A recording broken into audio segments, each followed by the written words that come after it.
नमस्कार, मैं हूं श्वेता सिंह।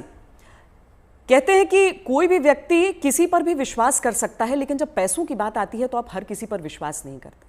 लेकिन कुछ नाम ऐसे होते हैं जो नाम आप अपने पैसों के साथ भी उन पर भरोसा करते हैं, उनकी जो सलाह है, उनका जो मशवरा है उसे लेते हैं। ये सबसे सरल और सामान्य भाषा में मैं अपने मेहमान का इंट्रोडक्शन आपको दे सकती हूँ। डॉक्टर विवेक बिंद्रा, बहुत बहुत स्वागत है आपका।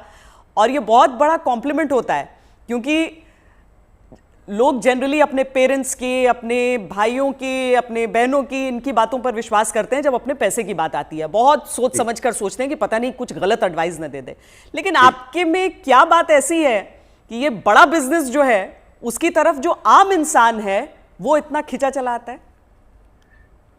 धन्यवाद, थैंक यू। आम इंसान तभी खिंचा चला आएगा जब आप एक रियल वैल्यू क्रिएट कर सकते हैं, और वो रियल वैल्यू क्रिएट करने के लिए आम इंसान की जो सबसे खास समस्या है उसको सुलझाने के लिए क्या प्रयास किया जा रहा है। तो आज जो व्यापारी वर्ग हमारे देश में, देखिए, एंटरप्रेन्योरशिप बहुत पुराना है हमारे देश में, लेकिन स्केल नया है।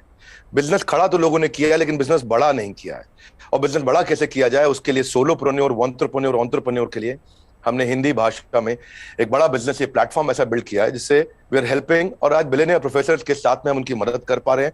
लगभग 10 करोड़ लोग हमारे वीडियोस हर महीने देखते हैं, विच इज 100 मिलियन का हमारा मंथली एक्टिव यूजर है, और एक फार रीचिंग इम्पैक्ट है। आज 750 डिस्ट्रिक्ट के अंदर आज हमारे ऑफिस, माइक्रो फ्रेंचाइजी उनके साथ में नीचे जाके एक आम आदमी का हैंड होल्डिंग कर रहे हैं। अपना ये एक मुद्दा है कि रिक्शा वाले को भी हम एक बड़ा एंटरप्रेन्योर टेक्नोलॉजी के साथ एनेबल, साधारण भाषा में सिखा के उसे कैसे आगे बढ़ा दें।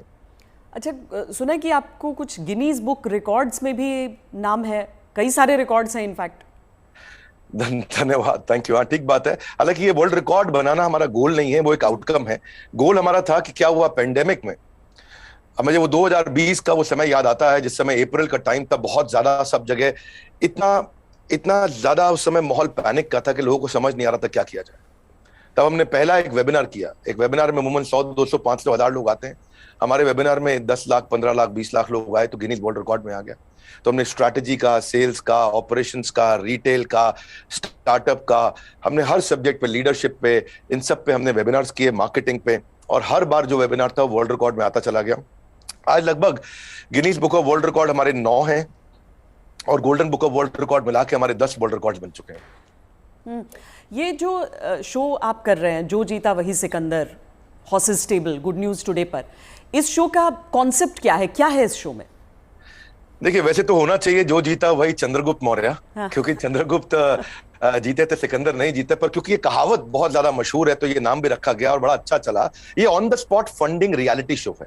इसमें 8 इन्वेस्टर आते हैं, हर एक इन्वेस्टर अपने साथ 5 करोड़ रुपए रेडी रखता है। 24 स्टार्टअप सामने आते हैं। स्टार्टअप आता है, रियलिटी शो है, पैसा इन्वॉल्व है। इसमें Sunil Shetty production, India TV, अपना इंडिया टुडे ग्रुप जो है हमारा, और सारे, मेरा जो रोल है इसमें मेंटर, कोच, एडवाइजर और स्टार्टअप गुरु का है। तो हम लोग मैक्रो इंडस्ट्री का एनालिसिस भी देते हैं और साथ में माइक्रो बिजनेस का एनालिसिस देते हैं। स्टार्टअप आता है, इधर सबके सब इन्वेस्टर बैठे रहते हैं, आमने सामने चर्चा होती है, वहीं सब ओके हो जाता है, वहीं पैसा और उनके बदले में उनकी इक्विटी ली जाती है। तो बड़ा अच्छा शो है।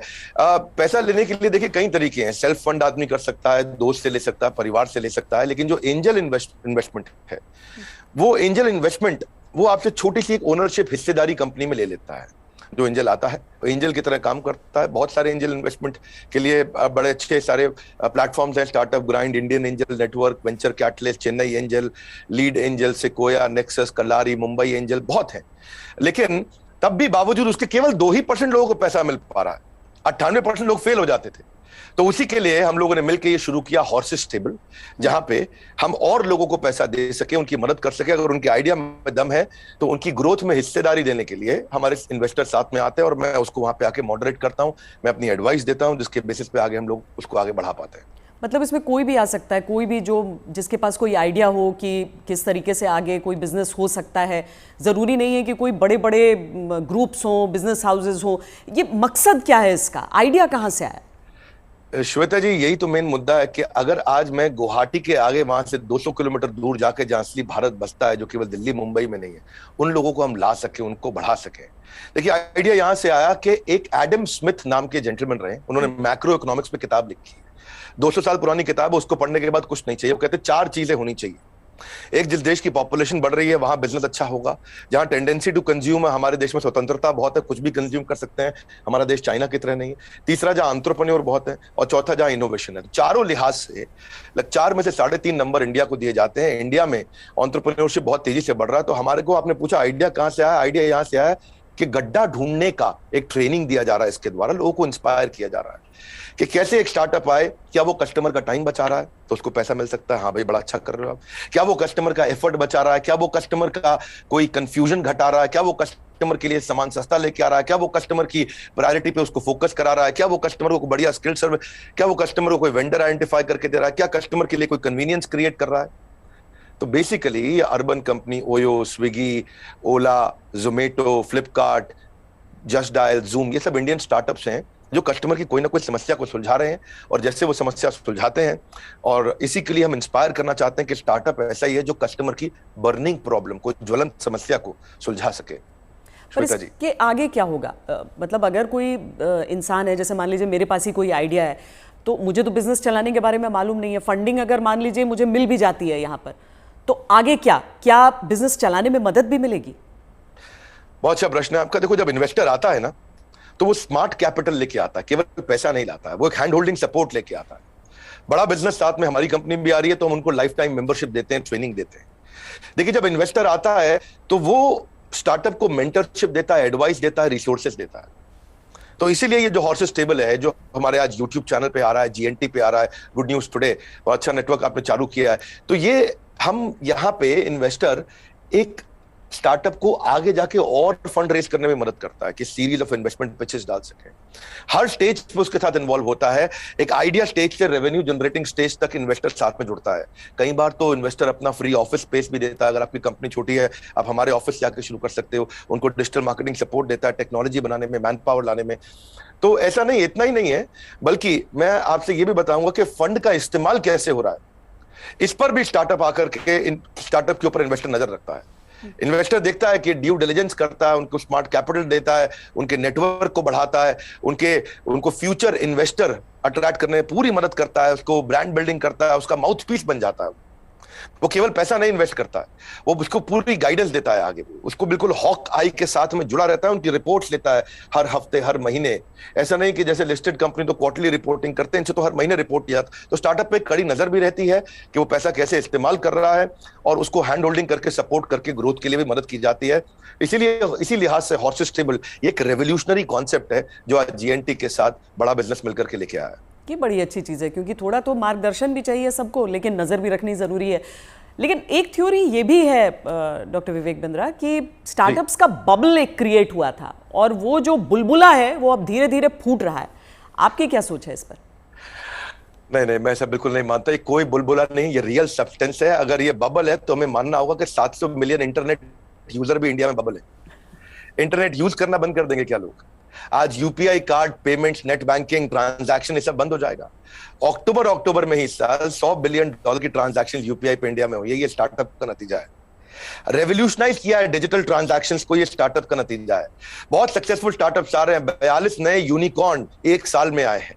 आप समझिए, जितने यूनिकॉर्न 10 साल में बने, यूनिकॉर्न का मतलब 7,500 करोड़ की कंपनी, जितने स्टार्टअप 10 साल में बने, उतने ही स्टार्टअप पिछले 1 साल में भी बन गए। तो ये बबल नहीं है।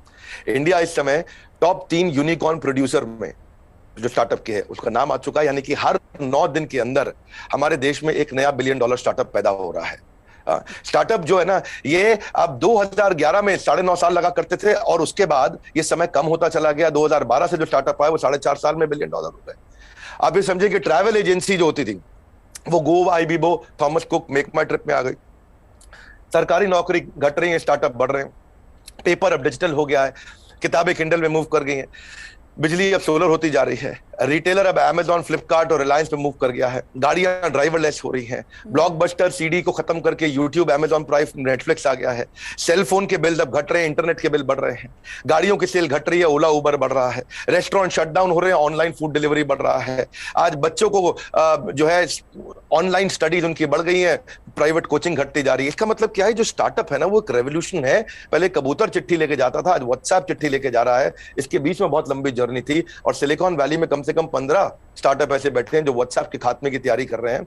और नेक्स्ट जो रेवोल्यूशन आएगा, नेक्स्ट सिलिकॉन वैली आने वाले समय में बेंगलुरु से शुरू होकर के भारत से ही आगे निकलेगा। वाह, क्या बात।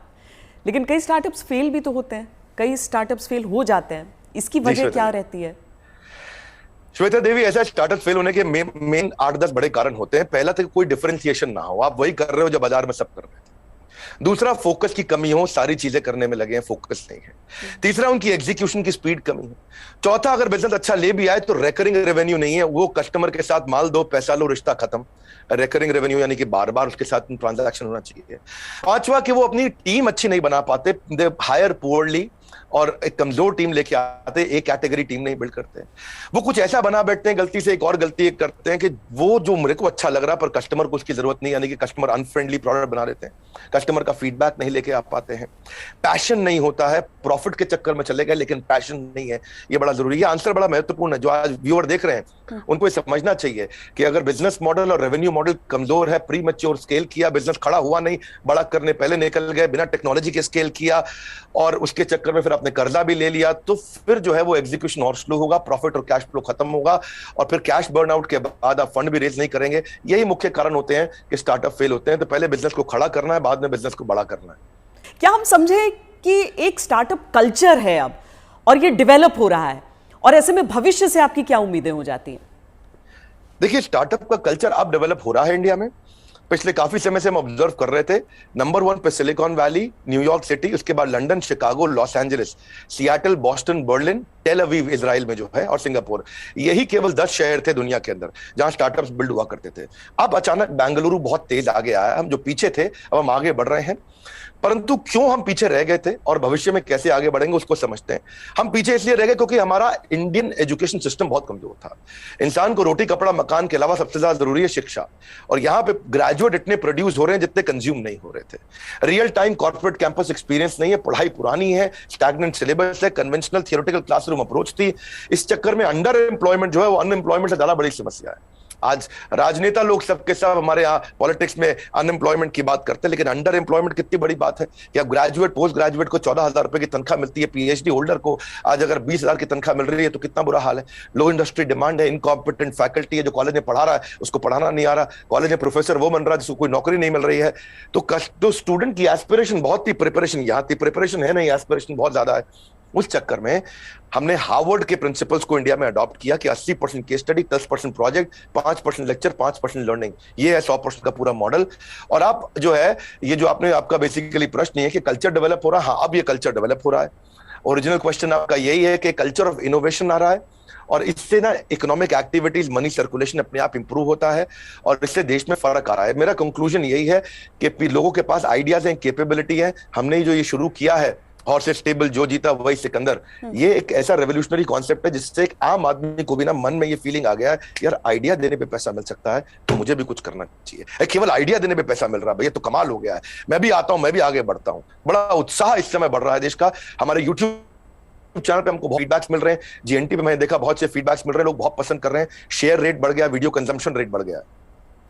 नहीं, आप बहुत सही बात कह रहे हैं, क्योंकि 12वीं कक्षा की इकोनॉमिक्स जब हम पढ़ते हैं तो उसमें अनएम्प्लॉयमेंट में तो कई चैप्टर्स हो जाते हैं, अंडर एम्प्लॉयमेंट सिर्फ एक सबहेड के तौर पर नजर आता है। लेकिन बहुत बड़ी समस्या है, देश में टैलेंट की कमी नहीं है, टैलेंट पूल है हमारे सामने। लेकिन कोई ऐसा रोड मैप आपको नजर आता है कि जो प्रतिभा है युवाओं की, उसके हिसाब से उन्हें मौके मिल सके? रोड मैप एक ही है कि आज बच्चों को लैक ऑफ क्लैरिटी है, उनको प्रोफेशनल करियर सब्जेक्ट कोर्स इसके बारे में जानकारी नहीं है। तो रोड मैप केवल एक ही है कि उसको कंटिन्यूअस लर्निंग का मतलब है कंटिन्यूअस अर्निंग। उसको अपने साथ एक डिसिप्लिन बिल्ड करके अपने साथ मूक यानी कि मैसिव ओपन ऑनलाइन कोर्सेज दुनिया भर में आ गए। लगातार सीखने से खाली दिमाग खुले दिमाग में परिवर्तित हो जाएगा। अब जो anyone who keeps on learning he will stay young forever, ये हेनरी फोर्ड ने बोला है। बड़ा बिजनेस भी इसीलिए आया। दुनिया भर में कॉर्पोरेट ट्रेनिंग हो रही थी, स्किल डेवलपमेंट हो रहा था, K-12 की बात हो रही थी, टेस्ट प्रिपरेशन हो रहे थे, बायजूस, वेदांतु सब आ गए, लेकिन एक आम आदमी के लिए, व्यापारियों के लिए सिखाने के लिए कुछ नहीं था। तो रोड मैप ये है कि आपको आज लर्निंग पे फोकस करना चाहिए। हमने भी उस गैप को समझा। हमने देखा कि कस्टमर के पास आज टाइम नहीं है, क्वालिटी टीचर नहीं है, हिंदी भाषा के अंदर कंटेंट नहीं है, मिनिमम एजुकेशन रिक्वायरमेंट पूरी नहीं कर पाते। आज MBA कॉलेजेस तो बहुत महंगे हैं, MSME के मेंटर नहीं है। तो मैंने उसके लिए हमने बड़ा बिजनेस चालू किया कि लोग आकर के सीखे। वहां क्या मॉडल है, any time anywhere any device. कोई मिनिमम एजुकेशन नहीं चाहिए, वीडियो, वॉइस, वर्नाक्युलर, आपका टाइम हम सेव करेंगे ताकि आप सक्सेस मिले आपको, इजी टू यूज कर दिया है।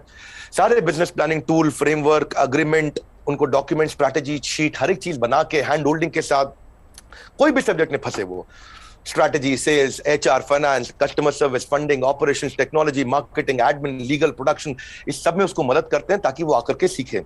तो बेसिकली रोड मैप ये है कि आदमी को सीखना चाहिए। हमने ऐसा किया है कि हमने 750 रुपए महीने पे एक एग्जीक्यूटिव एमबीए उसको कराना शुरू कर दिया है।